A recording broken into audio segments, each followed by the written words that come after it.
Okay, does anybody else know what comes before you have acceptance?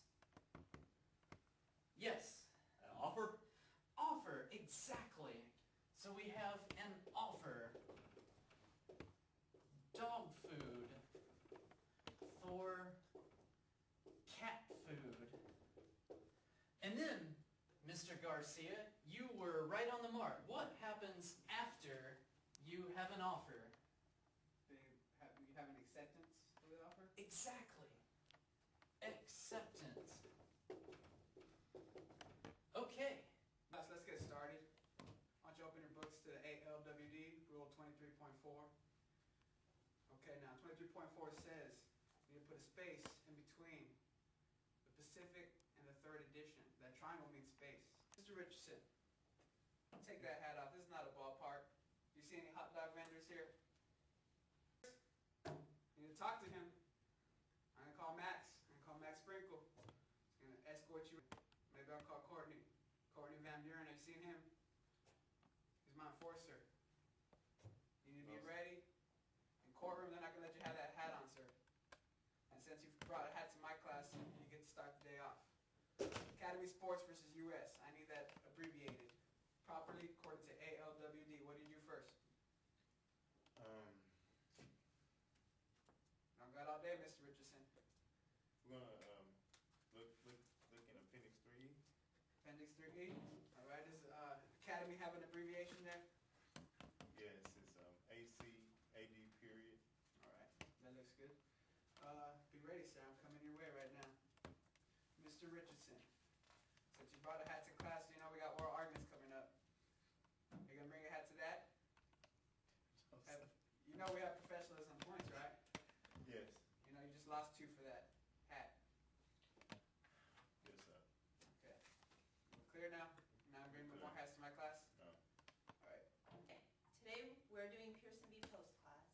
Mr. Ferguson, are you able to brief this case for us? Yeah. This is the one with the fox and the dog and the guys that are hunting the fox, right? What kind of dog was it? Hound. Did you brief this case, Mr. Ferguson? Yeah. It does not appear that way.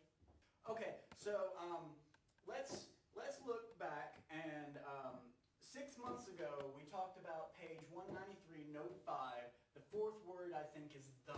So let's talk about that. The here, it's important, and it's an English word, and it would be actually up here on the board as well. If I didn't, it would be duty, breach, causation, damages, and then the would be here. T, and H, and E.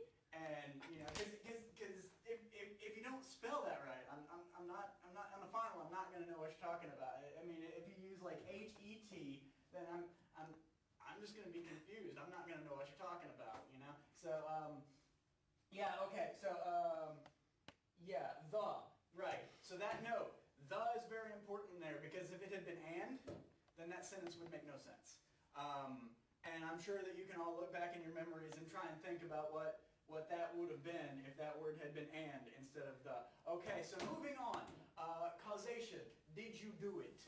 Is basically what that is. But we're going to spend a long time talking about it because you know, I know most courses, most places they do 2 semesters of torts. But here we do 4 hours of torts in 1 semester. So we've really got to get this stuff in. But causation is very important. It's almost as important as the. So we're going to talk about this for a while too, okay?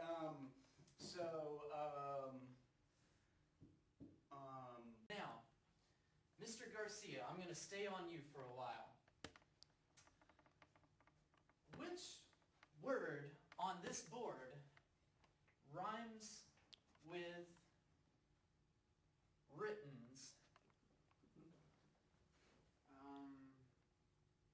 Is it mittens? Exactly, mittens.